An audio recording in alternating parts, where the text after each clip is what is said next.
सुप्रभात छात्रों, मैं Rajesh Kumar Chaudhary DPS school Khora Ladkani YouTube channel पे आपका स्वागत करता हूं। आपको विदित है कि हम कोरोना महामारी की वजह से आप लोगों की जो पढ़ाई है वो पूरी तरह से बाधित हो रही है। इस वजह से हमारी स्कूल मैनेजमेंट ने ये निर्णय लिया है कि बच्चों को अपना जो स्टडी जो मटेरियल है वो बच्चों तक पहुंचाया जाए, जिससे कि बच्चों की जो पढ़ाई है वो बाधित न हो। इसलिए YouTube चैनल के माध्यम से आप लोगों के लिए यहाँ से स्टडी मटेरियल डाला जा रहा है। आज हम अपनी पाठ्य पुस्तक का जो लेसन नंबर 2 है, जिसमें हमारी शक्ति, सत्ता और वेदता वाला जो टॉपिक है वो हम यहाँ पर पढ़ेंगे। जिसमें हमारा दूसरा जो पार्ट टॉपिक था शक्ति, तो शक्ति वाला जो पार्ट है उसमें हम देखते हैं। सबसे पहले हम देखेंगे शक्ति का अर्थ। ठीक है, तो शक्ति अंग्रेजी भाषा का जो शब्द है पावर, उसका हिंदी पर्याय है। और पावर है वो किस शब्द से बना है?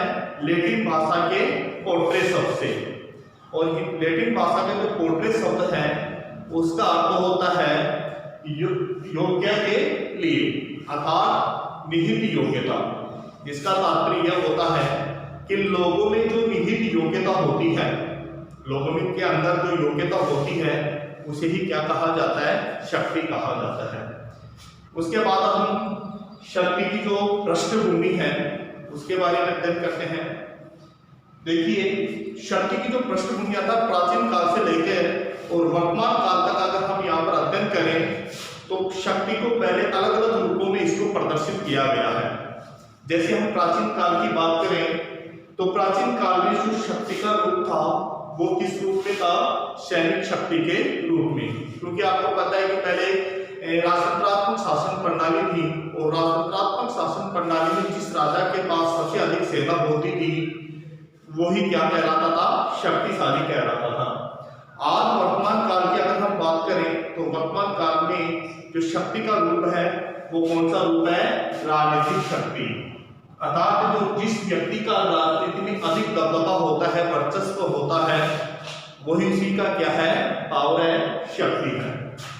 फिर हम बात करते हैं प्राचीन भारत के अंतर्गत। प्राचीन भारत में भी शक्ति की जो संकल्पना है उसको विभिन्न विद्वानों के द्वारा इसको स्पष्ट किया गया, इसको समझाया गया है।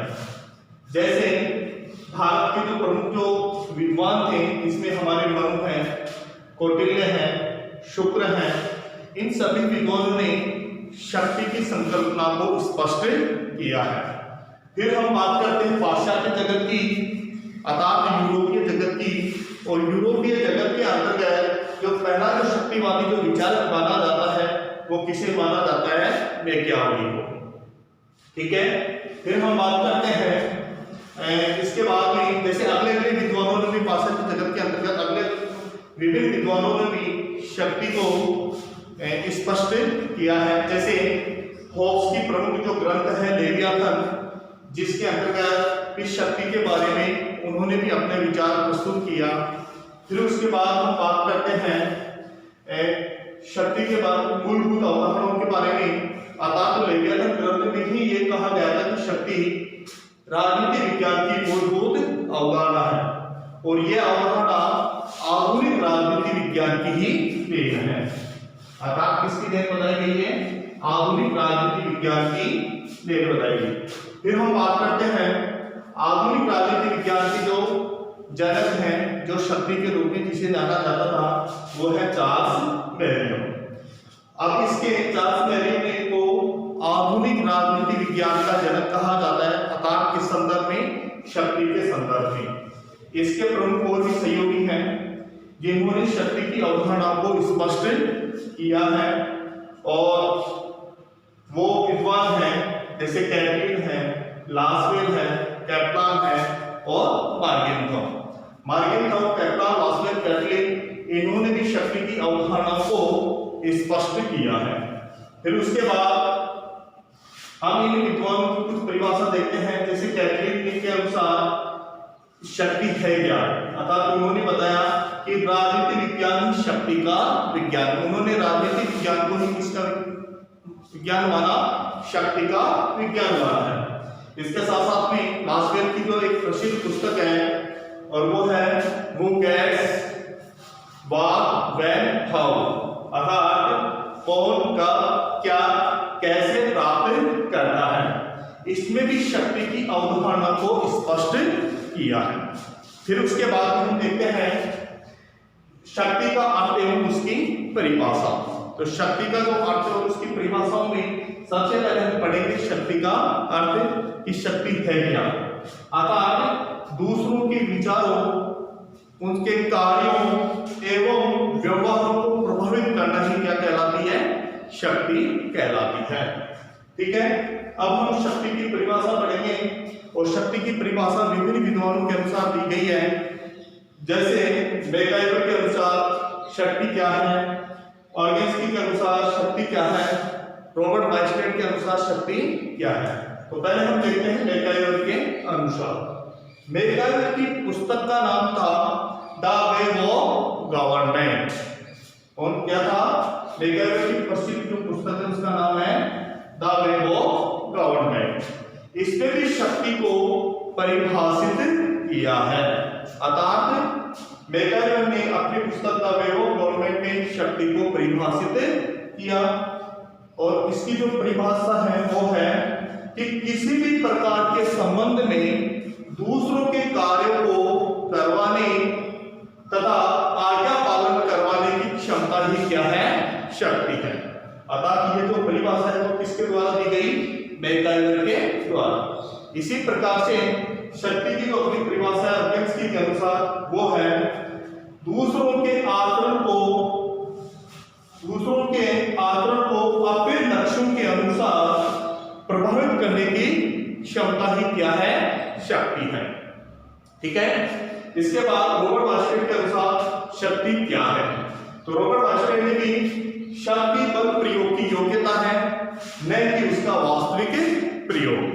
ठीक है, तो अब हम शक्ति के बारे में इसकी परिभाषा और इसके अर्थ के बारे में पढ़ चुके हैं। अब हम पढ़ेंगे शक्ति तथा प्रभाव में अंतर। तो हम पढ़ रहे थे शक्ति का बल तथा प्रभाव से अंतर, जिसमें हम सबसे पहले पढ़ेंगे शक्ति और बल में अंतर। ठीक है, तो शक्ति और बल में अंतर देखते हैं। तो शक्ति एक प्रच्छन्न बल है। शक्ति क्या है, प्रच्छन्न बल है। प्रच्छन्न बल का मतलब होता है कि शक्ति छिपी हुई होती है, यानी ये प्रदर्शित नहीं किया जा सकता, इसको ये प्रदर्शित नहीं होती है। जबकि बल प्रकट शक्ति है। बल क्या है, प्रकट शक्ति, यानी बल को प्रकट किया जा सकता है, जबकि शक्ति छिपी हुई एक बल है। फिर है शक्ति अप्रकट होती है, यानी शक्ति को प्रकट नहीं किया जा सकता, जबकि बल एक प्रकट तत्व है, अर्थात इसको प्रकट किया जा सकता है। फिर उसके बाद में पढ़ेंगे शक्ति एक मनोवैज्ञानिक क्षमता है, यानी शक्ति क्या है, साइकोलॉजी है, यानी साइकोलॉजी कैपेसिटी है। शक्ति एक मनोवैज्ञानिक क्षमता होती है, जबकि बल एक भौतिक क्षमता होती है। तो ये है अंतर आपके शक्ति और बल में मुख्य रूप से अंतर है। अब हम पढ़ रहे हैं शक्ति और प्रभाव में समानता। तो पहले शक्ति और प्रभाव में समानता देखते हैं। ये दोनों एक दूसरे को सबलता प्रदान करते हैं। ये दोनों क्या करते हैं, एक दूसरे को सबलता प्रदान करते हैं, यानी एक दूसरे का सहयोग करते हैं। ये क्या, शक्ति प्रभाव का और प्रभाव शक्ति का सहयोग, शक्ति को सहयोग प्रदान करती है, जबकि शक्ति प्रभाव को जन्म देती है। शक्ति किसको जन्म देती है, प्रभाव को जन्म देती है, जबकि प्रभाव किसको जन्म देता है, शक्ति को। तो दोनों एक दूसरे के पूरक हुए नहीं, क्योंकि शक्ति प्रभाव को जन्म दे रही है, प्रभाव शक्ति को, इसलिए तो यहाँ पे आ गया कि ये दोनों एक दूसरे को समता प्रदान करते हैं। ठीक है, अब शक्ति तथा प्रभाव इन दोनों में अंतर। जैसे हमने पहले शक्ति और बल में अंतर देखा, अब हम यहाँ पर देखेंगे शक्ति तथा प्रभाव में अंतर। अब दोनों में क्या क्या अंतर है, देखिए। शक्ति दमनात्मक होती है, यानी शक्ति से हमेशा क्या किया जा सकता है, किसी दूसरे की ताकत या किसी दूसरे की व्यक्ति का दमन किया जा सकता है इसके अंतर्गत। जबकि प्रभाव क्या होता है, एक मनोवैज्ञानिक तत्व होता है, अर्थात ये साइकोलॉजी होती है। फिर है शक्ति संबंधात्मक होती है। शक्ति के बीच में क्या होता है, संबंध होता है। जैसे मान लो दो बलवान व्यक्ति होते हैं तो दोनों के बीच में जितना पावर होगा उतना ही उनके बीच में क्या होगा, संबंध होगा। जबकि प्रभाव संबंधात्मक नहीं होता, क्योंकि प्रभाव तो एक दूसरे के व्यक्ति का एक दूसरे के ऊपर किस प्रकार से प्रभाव पड़ता है, तो इसमें आपस में संबंध नहीं बन सकता। ठीक है, फिर उसके बाद में देखते हैं हम, शक्ति अप्रजातांत्रिक होती है। शक्ति क्या होती है, अप्रजातांत्रिक, जबकि प्रभाव क्या होता है, प्रजातांत्रिक होता है। ठीक है, फिर है प्रभाव शक्ति को पैदा करता है। प्रभाव किसको पैदा करता है, शक्ति को पैदा करता है, क्योंकि हमने इसके अंदर में भी देखा था कि शक्ति प्रभाव को जन्म देती है, इसलिए प्रभाव शक्ति को पैदा करता है और प्रभाव के लिए शक्ति जरूरी नहीं है। ठीक है, अब हम यहाँ पर पढ़ेंगे शक्ति के प्रकार। ठीक है, हमने शक्ति के बल, शक्ति तथा बल प्रभाव में अंतर देखा, इन दोनों के बीच में जो समानता थी वो देखी। अब शक्ति और प्रभाव दोनों में क्या अंतर था वो पढ़ा। अब हम पढ़ेंगे शक्ति के प्रमुख प्रकार। शक्ति के जो प्रकार हैं वो है 3 प्रकार के। शक्ति के 3 प्रकार बताए गए हैं। एक हो गई आपकी राजनीतिक शक्ति, एक है आर्थिक शक्ति और एक है वैचारिक शक्ति। ठीक है, राजनीतिक शक्ति यानी ये समाज के महत्वपूर्ण अंग होता है। जैसे इसके अंदर कौन कौन से आते हैं, जैसे पद है, प्रतिष्ठा है, पुरस्कार है। ठीक है, इन सभी का समाज में क्या किया गया है, आवंटन किया गया है। ठीक है, इसके अंतर्गत राजनीतिक शक्ति के अंतर्गत 2 प्रमुख महत्वपूर्ण इसकी अवधारणा है, जिसके अंतर्गत एक आती है औपचारिक शक्ति और दूसरी वो है अनौपचारिक शक्ति। औपचारिक शक्ति है उसके अंतर्गत आती है, एक होती है व्यवस्थापिका, कार्यपालिका और न्यायपालिका। औपचारिक शक्ति के अंतर्गत क्या क्या आती है, व्यवस्थापिका, कार्यपालिका और न्यायपालिका। जबकि अनौपचारिक जो शक्ति होती है उसमें आते हैं आपके राजनीतिक दल है, ठीक है, दबाव समूह है आदि इसके अंतर्गत आते हैं। फिर आती है आपकी आर्थिक शक्ति। आर्थिक शक्ति का मतलब होता है कि उत्पादन के जो साधन है, उत्पादन के साधनों का आवंटन, और इसकी भी 2 महत्वपूर्ण अवधारणाएं हैं। और इसकी 2 महत्वपूर्ण अवधारणाएं कौन कौन सी हैं, एक उदारवादी अवधारणा है और एक है मार्क्सवादी अवधारणा। उदारवादी अवधारणा का मतलब है कि ये जो उदारवादी अवधारणा है ये आर्थिक तत्व को प्रभावित नहीं करता, इसलिए इसमें भी अनेक तत्व होते हैं। क्योंकि ये उदारवादी जो अवधारणा है वो क्या होती है, स्वतंत्र अवधारणा है। जबकि एक है मार्क्सवादी अवधारणा, और मार्क्सवादी अवधारणा है ये राजनीतिक शक्ति को केवल आर्थिक तत्व के आधार पर इसको क्या करती है, ये प्रभावित करती है। ठीक है, फिर उसके बाद में आता है शक्ति का अगला प्रकार, वो है वैचारिक या विचारधारात्मक शक्ति।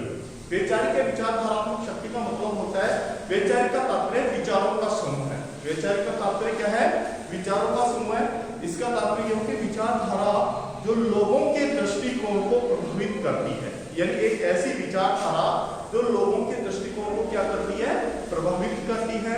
और विश्व स्तर पर इसमें अनेक विचारधाराएं हैं। विश्व स्तर पर क्या है, इसमें अनेक विचारधाराएं हैं जो विचारधारात्मक शक्ति को ही क्या करती है, प्रदर्शित करती है। ठीक है, जैसे हम उदाहरण के लिए देखें कि विचारधारात्मक जो शक्ति है उसको कौन कौन सी ऐसी विचारधारा है जो इसको प्रदर्शित करती है। जैसे विश्व स्तर पर हम देखें तो जैसे मार्क्सवादी विचारधारा है, ठीक है, साम्यवादी विचारधारा है, समाजवादी विचारधारा है, उदारवादी विचारधारा है। तो ये विश्व स्तर पर अगर हम इनको देखें तो ये विचारधारा है। जबकि हम भारतीय स्तर पर अगर देखें तो भारतीय स्तर पर भी जैसे आपकी जो विचारधारा है, जैसे माओवादी विचारधारा, ठीक है, तो ये इसका प्रमुख उदाहरण है। तो ये एक तरह से किसकी उदाहरण है, शक्ति के प्रमुख उदाहरण है। ठीक है, और ठीक है दोस्तों, हम आगे शक्ति की प्रमुख जो संरचना है उनके बारे में अध्ययन करेंगे। अब हम पढ़ रहे हैं शक्ति की संरचना के सिद्धांत। शक्ति की संरचना के सिद्धांत को 4 भागों में इसको बांटा गया है।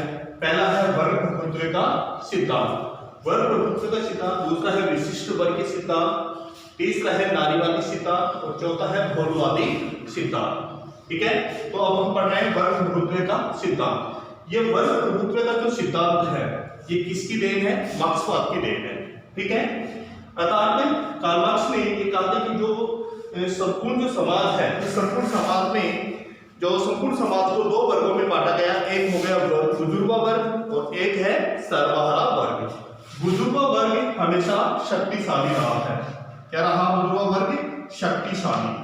ठीक है, जबकि सर्वहारा वर्ग है वो हमेशा शक्तिहीन रहा है, ये रहा शक्तिहीन।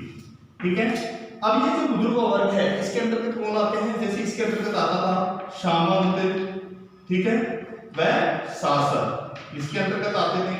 जबकि जो शक्तिहीन जो वर्ग होते हैं जो है कौन सा, जैसे मजदूर वर्ग। ठीक है, तो यह है आपका जो वर्ग प्रभुत्व के सिद्धांत के आधार पर समाज को दो भागों में बांटा गया। इसके आधार पर शक्ति संरचना का दूसरा जो सिद्धांत था वो था विशिष्ट वर्गीय सिद्धांत। इस विशिष्ट वर्गीय सिद्धांत को हम अभिजन वर्गीय सिद्धांत भी कह सकते हैं। और इसका जो मुख्य आधार जो तत्व रहा वो प्रबंधन क्षमता, ठीक है, बुद्धिमत्ता और एक है संगठन की क्षमता, ये इसका मुख्य आधार तत्व रहे। और इस संपूर्ण विशिष्ट वर्गीय जो सिद्धांत है इसको भी मुख्य रूप से कितने भागों में बांटा गया, दो भागों में। एक हो गया विशिष्ट वर्ग और दूसरा हो गया सामान्य वर्ग। इसमें भी ये कहा गया जो विशिष्ट वर्ग अर्थात जो अभिजन वर्ग है वो शक्तिशाली रहा, जबकि जो सामान्य वर्ग है वो क्या रहा, शक्तिहीन रहा। तो इस प्रकार से शक्ति संरचना के अंतर्गत जो विशिष्ट वर्गीय सिद्धांत है इसको भी मुख्य रूप से कितने वर्गों में बांटा गया, दो भागों में। फिर अगला आता है नारीवादी सिद्धांत। ठीक है, नारीवादी सिद्धांत के अंतर्गत, नारीवादी सिद्धांत पढ़ने से पहले हम थोड़ा सा ये और देखते हैं कि विशिष्ट वर्गीय जो सिद्धांत है, विशिष्ट वर्गीय सिद्धांत के अंतर्गत जैसे हमारे जो पाश्चात्य जगत की या जो प्रमुख जो हमारे जो विद्वान रहे हैं यूरोपीय कंट्रीज के, उनमें से जैसे हमारे उसमें एक रहा इटली का विल्फ्रेड पेरेटो। ठीक है, और इटली की जो विल्फ्रेड पेरेटो है इनकी जो पुस्तक है द माइंड एंड सोसाइटी, कौन सी, इनकी एक पुस्तक है विल्फ्रेड पेरेटो।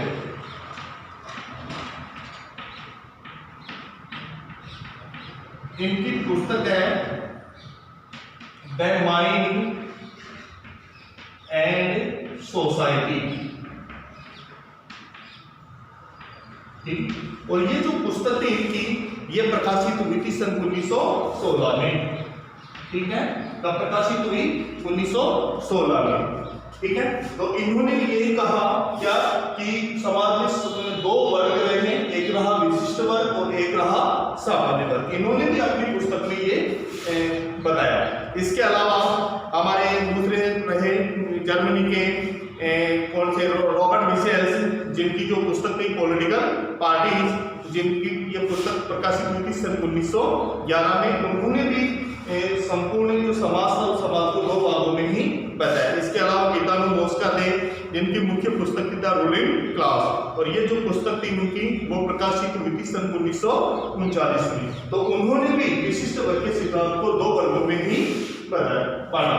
फिर उसके बाद में अगला सिद्धांत आता है नारीवादी सिद्धांत। और नारीवादी सिद्धांत में के अंतर्गत इसको भी दो मुख्य वर्गों में बांटा गया, एक हो गया पुरुष वर्ग और एक हो गया नारी वर्ग। यहाँ पे जो पुरुष वर्ग है वो क्या है, शक्तिशाली रहा। ठीक है, जबकि यहाँ पे जो नारी वर्ग है इसको क्या बताया गया, शक्तिहीन बताया गया। क्या बताया गया इसको, शक्तिहीन।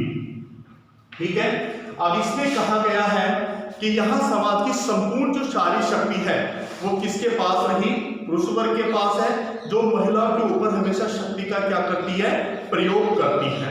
ये कहा गया है। अतः इस आधार पर संपूर्ण यूरोप में या फिर हम भारत में देखें तो नारी मुक्ति आंदोलन भी खूब चले हैं। जैसे हम यूरोप की बात करते हैं तो यूरोप में नारी मुक्ति आंदोलन जो प्रारंभ हुए और उससे यही प्रतीत होता है कि जो पुरुष प्रभुत्व है, जो नारीवादी जो आंदोलन थी वो क्यों चलाए गए, वो इसी वजह से चलाए गए कि संपूर्ण जो शक्ति वो किसके हाथ में थी, पुरुष वर्ग के हाथ में थी। इसलिए महिलाओं ने आंदोलन करके और जो पुरुषों के पास जो शक्ति है उनको वो क्या करना चाहती थी, छीनना चाहती थी, उनका अंत करना चाहती थी। इसी प्रकार से हम अगर देखें भारतीय अवधारणा के आधार पर तो भारत में भी नारी मुक्ति आंदोलन की मांग बढ़ी। और इसके लिए हमारे यहाँ जो भारत में ये जो अवधारणा है उसमें नारी मुक्ति आंदोलन की मांग न करके और यहाँ पर जो मांग की गई वो किस आधार पर की गई, नारी स्वाधीनता के आधार पर इसकी मांग की गई थी। ठीक है, अब है अगली जो सिद्धांत है वो है बहुलवादी सिद्धांत। ठीक है, अगर यहाँ पर देखा जाए तो यह शक्ति विभाजन का ये चौथा सिद्धांत रहा है। कौन सा, बहुलवादी सिद्धांत। बहुलवादी भी शक्ति का प्रयोग समाज में लगभग ये भी दो भागों में करता है। एक है शक्तिशाली वर्ग बताया इन्होंने, एक बताया इन्होंने शक्तिहीन वर्ग। और इसका मतलब ये कि शक्तिशाली वर्ग होने का अर्थ यह है कि जो संपूर्ण जो सार्वजनिक हित है उनके लिए अपनी शक्ति का प्रयोग करना। शक्तिशाली वर्ग क्या करता है, संपूर्ण सार्वजनिक जो भी शक्ति होती है उनमें सभ्य अपना क्या करता है, ये अपनी शक्ति का प्रयोग करता है। जबकि शक्तिहीन वर्ग का तात्पर्य क्या रहा, शक्तिहीन को शक्ति संपन्न बनाकर और समृद्ध समाज की स्थापना करना ही क्या कहलाया, शक्तिहीन वर्ग। अतः ये भूलवादी सिद्धांत है। ठीक है, अब इसके बाद में हम शक्ति की संरचना के सिद्धांत हमारे हो चुके हैं, शक्ति की हम प्रकार है उनके बारे में पढ़ चुके हैं। तो यहाँ पर हमारे जो शक्ति जो सिद्धांत है वो कंप्लीट हो चुका है। अब अगले जो वीडियो है उसमें हम सत्ता और वैधता के बारे में अध्ययन